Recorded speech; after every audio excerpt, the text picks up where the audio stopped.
Students हम चलते हैं क्वेश्चन नंबर 21 की जानिब। तो इसमें देखें आप, nucleus with atomic mass 235 split into two nuclei of mass number in the ratio 1:2 ratio दी गई है। तो हमारे पास सिंपल क्या था, ये उसका मास नंबर था 235, ठीक है। अब ये स्प्लिट हो गया, दो में एक एक्स कह दें, एक दूसरा 2x कह दें, क्योंकि रेशो उसने एक रेशो दो दी हुई है। तो ये हमारे बन जाएगा 3x, यहाँ पे आ जाएगा 235, ठीक है। इसको आप डिवाइड करें तो ये हमारे पास x आ जाएगा, यहाँ पर लिखता हूँ x आ जाएगा, आई थिंक इसका 78, ठीक है, 78 कुछ आ जाएगा। अच्छा, इसके बाद 78 ही लिख लेते हैं। अब नेक्स्ट पेज पे इसको करते हैं, तो यहाँ पे कर लेते हैं बाकी पार्ट। तो x हमारे पास क्या आ गया, x हमारे पास इज इक्वल टू 78। अच्छा, तो 2x सिंपल क्या होगा, 2x हमारे पास 78 मल्टीप्लाई 2, ये हो जाएगा 156 आ गया ना। अच्छा, अब हम जानते हैं कि रेडियस डायरेक्टली प्रोपोर्शनल होता है एटॉमिक मास के, और ये इसकी पावर 1/3 ये होती है, ये आपने याद रखना है। यहाँ पे आ गया समझ आपको। अब मैं इसको रेज करने लगा हूँ, देख लें इसको। अच्छा, x1 भी आ गया, x2 भी आ गया। x1 मतलब यहाँ पे हमारे पास एटॉमिक मास है, x2 एटॉमिक मास है 1 का और 2 का। अब करते हैं इसको सॉल्व। r1 बनेगा क्योंकि डायरेक्टली प्रोपोर्शनल है r2 a1 a2। ये मैंने इसको यूँ लिखा है क्योंकि डायरेक्ट रिलेशन है और 1/2 के साथ, पर 1/2 1/3 सॉरी एटॉमिक मास की, ये हो गया। इसमें आप पुट करें तो a1 हमारे पास क्या था, 58 था आई थिंक, सॉरी 78 था। नीचे 78 मल्टीप्लाई 2 किया था हमने, 2 करते हैं सर 78 78 का 78 काट जाएगा, तो सिंपल हमारे पास 1/2 बच जाएगा और ऊपर पावर 1/3 हो जाएगी। यहाँ से बच्चों को समझ नहीं आया, यहाँ से करते हैं मज़ीद।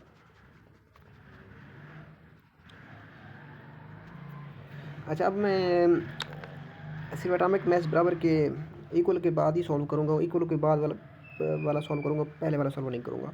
वो तो simple r1 is equal to r2 ही है, ठीक है। यहाँ पे हमारे पास a1 ये 1/2 आ गया, डिवाइड किया है क्योंकि ऊपर 78 था, नीचे 2 मल्टीप्लाई 78 था और ऊपर 1/3 था। स्टूडेंट्स इसको हम यूँ लिख सकते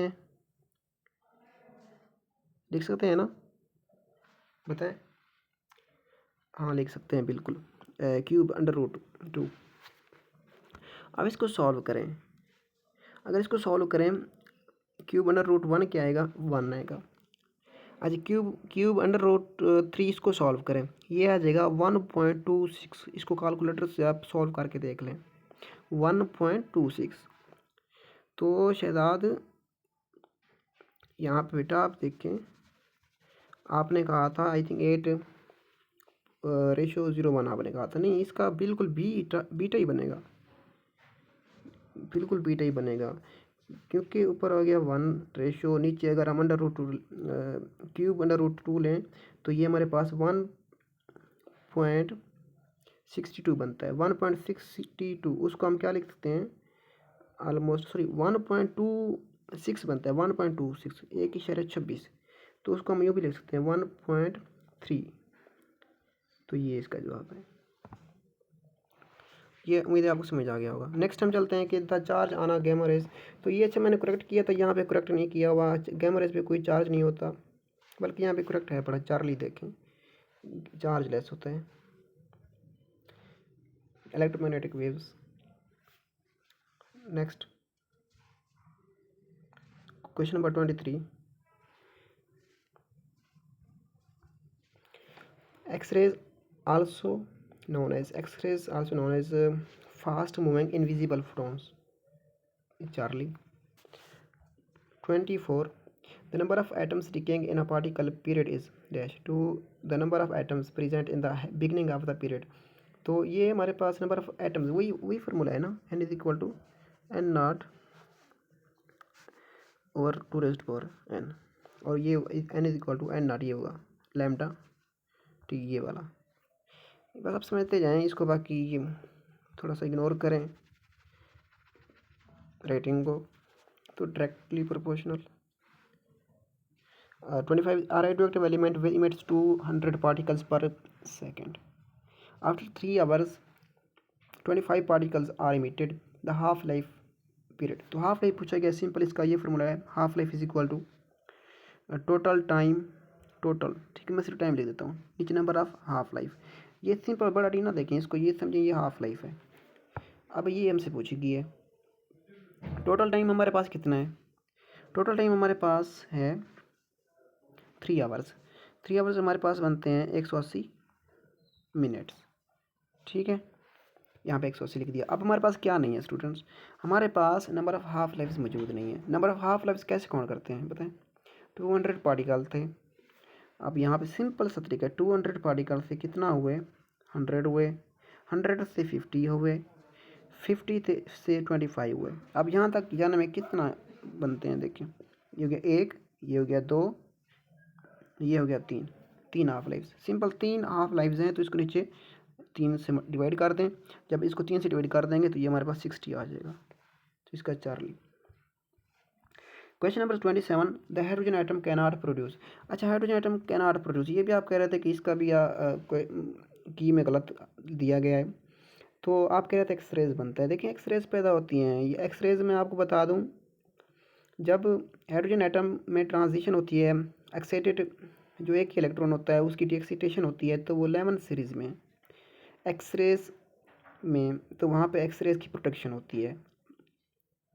तो इसका एक्सरेज भी होता है, एक्सरेज भी प्रोड्यूस होती है हाइड्रोजन में लेमन सीरीज़ में डीएक्साइटेशन की वजह से। तो अल्फ़ा रेज ये नहीं होती, इसका अल्फ़ा ही बनता है।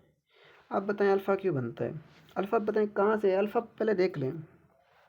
लेकिन डिके तो तब होगा ना कि एक हायर एटॉमिक नंबर का न्यूक्लियस होता है वो डिके हो जाता है। लेकिन यहाँ पे हाइड्रोजन देखें स्टूडेंट्स, इसमें एक प्रोटॉन है, एक ही इलेक्ट्रॉन है। और हीलियम, अल्फा पार्टिकल क्या होते हैं, हीलियम न्यूक्लियस होते हैं। अच्छा, उसमें 2 प्रोटॉन 2 इलेक्ट्रॉन। अब ये 2 प्रोटॉन कहाँ से आ गए, चलें ठीक है, एक प्रोटॉन उधर मौजूद था, 2 कहीं से चले आ गए। देखें अब और मुझे बताएं ये 4 क्या है, 4 का मतलब है 2 प्रोटॉन 2 न्यूट्रॉन, न्यूक्लियन नंबर है, 2 न्यूट्रॉन 2 न्यूट्रॉन। लेकिन हाइड्रोजन में न्यूट्रॉन मौजूद नहीं है, प्रोटियम में नहीं है। तो इस वजह से जब भी सिंपल हाइड्रोजन का पूछा जाए, प्रोटियम का पूछा जाता है, आप ये ना कि सर यहाँ पे ट्रीटियम ले लें, ड्यूट्रियम ले लें, नहीं, तो इसका अल्फ़ा ही बनेगा, अल्फ़ा ट्रेस। क्वेश्चन नंबर 27 के बाद question number 28, the phenomena of radio activity is, nuclear process does not depend on the external factors. बाकी एक्सप्लेन नहीं करूँगा, बस सिंपल से बता दूंगा, आपको टाइम की शॉर्टेज है तो वीडियो वैसे भी लंबी होगी। कि nuclear process does not depend on the external factors, इसका जवाब दें। रेडियो एक्टिविटी स्टूडेंट्स कहाँ पे होता है बताएं, ये होता है इनसाइड द न्यूक्लियस। जब इनसाइड द न्यूक्लियस होगा, ठीक है, तो ये एक आइसोलेटेड आप इसको कह सकते हैं। तो इसका एक्सटर्नल फैक्टर्स, टेम्परेचर, ये क्वेश्चन पास्ट पेपर में आ चुका है। हम जो टाइज देते हैं क्वेश्चन में पास्ट पेपर लाजमी डालते हैं, ये पास्ट पेपर का क्वेश्चन है। Nuclear processes does not depend on external pressure factors, चाहे वो प्रेशर का पूछे, टेम्परेचर का पूछे, चेंज हो, डिक्रीज हो, इंक्रीज हो, हम क्या लगाएंगे, डज नॉट डिपेंड। रीज़न बता दिया आपको। 28, 2 types of radioactive elements are emitted when unstable nuclei radioactive decay, which of the following is not one of them। Delta, delta तो कोई टर्म ही नहीं है, कहाँ पे पढ़ी है हमने, आई थिंक पढ़ी नहीं है कहीं पे। तो ये डिके नहीं होती, अल्फ़ा भी होता है, बीटा भी होता है, गैमा भी होता है। 30 क्वेश्चन देखें, if crops are grown under green house radiation the crops वाले, इसको एक्सप्लेन कर रहे हैं कि बिल्कुल भी नीड नहीं है, grow faster because of heat वहाँ पे जमा हो जाती है, तो वो सब उसको फिर ग्रोथ में उसकी हेल्प करती है, फोटोसिंथेसिस इंक्रीज हो जाती है, बढ़ जाती है, तेज़ हो जाती है। नेक्स्ट हमारे पास question number 31, the charge and mass of photon. हाँ, ये मैं कह रहा था, जो ऊपर का है ना समय ये था, लेकिन ये मैंने आई थिंक करेक्ट कर दिया था आपको। फोटोन पे कोई चार्ज नहीं होता, कोई मैस नहीं होता, चार्जलेस और मैसलेस है। इसका मैंने करेक्ट किया था, आई थिंक वहाँ पे चार्ज लगाया था, इसका आप ये देख लें। अच्छा नेक्स्ट 32, ये डिस्कशन का है लेकिन सिंपल है अगर आप समझें। Carbon 14 has a half life of 5700 at the end of 2 half 11400 years, the actual amount left पूछे, रिमेनिंग पूछे तो आपने ये फार्मूला यूज़ करना है, ये बार बार यूज़ होता है। ठीक है, सॉरी एन आर ई नहीं आएगा यहाँ पे स्टूडेंट्स, एन आर ई नहीं आएगा। इसको फिर करते हैं, एन आर तो है डिवाइडेड बाई 2⁻n ये आएगा। ठीक है, तो अब उसने पूछा क्या है, हाँ ठीक है, उसने पूछा है द एक्चुअल अमाउंट लेफ्ट। जब लेफ्ट पूछे सिंपल उसने ये पूछा है। अब 100 में से कोई माइनस वगैरह नहीं करेंगे, सिंपल ये फॉर्मूला लगाएं, इसको सॉल्व करें। अब एन नाट हम जब ना दिया गया हो, एन नाट मैंने हमेशा कहा है 1 लेते हैं, 1 अगर कर ले तो ईजी है, 100 पुट कर दें आप ताकि इसलिए इसको सॉल्व कर सकें। अच्छा अब इसको रेज कर लेता हूँ, ये एन नाट हमारे पास हो गया 100। ठीक है, अच्छा एन की पावर हाफ से अब यहाँ पे ऐड करनी है, वो कितना है वो मैं आपको बताता हूँ। 5700 0 से 5700, ठीक है, 5700 से 11400। ठीक है, अब देखें इस तरह एक, ये दो हाफ लिव्स हैं। ठीक है, अब हमारे पास यहाँ एन की वैल्यू क्या आ गई, 2 आ गई। अब इसको यहाँ पे करते हैं, एन की वैल्यू आ गई हमारे पास 2। अब क्या बनेगा, ये बनेगा 2 मल्टीप्लाई 2 4 बन जाएगा। 400 डिवाइडेड बाई 4 तो क्या बनता है 0.25, तो इसका चार्ली बनेगा। Next 33, when the nucleus of unstable atoms emits only gamma radiation the nucleus well। तो इसमें न्यूक्लियस क्या होगा, गैमा रेडिएशन, तो ये हाई एनर्जी से लो एनर्जी में जाएगा तो एनर्जी क्या होगी, लूज एनर्जी, इसका बीटा बनेगा 32 हाँ 33 के बाद 34। The average life in terms of decay constant is, average life ये आपको ऊपर भी बता चुका हूँ। एवरेज लाइफ को मीन लाइफ भी कहते हैं। मीन लाइफ हमारे पास क्या होती है 1/λ मीन लाइफ, एवरेज लाइफ, ये हो गया अल्फ़ा। तो स्टूडेंट्स ये था हमारा फिज़िक्स पोर्शन ख़त्म हो चुका है बिल्कुल भी। अभी लॉजिकल के लिए आप नीचे आएँ, इसको ज़रा देख लेते हैं, इसका मैं आपको जवाब आई थिंक बता दूं, बल्कि ये पैराग्राफ की आप इसको पढ़ लीजिएगा, इसमें पैराग्राफ में ही सवाल हैं, ये क्रिटिकल थिंकिंग थी। तो बाकी बेस्ट वाला की इजाज़त दीजिए, इंशाल्लाह फिर मिलते हैं नेक्स्ट अगले टेस्ट में। अल्लाह हाफ़िज़।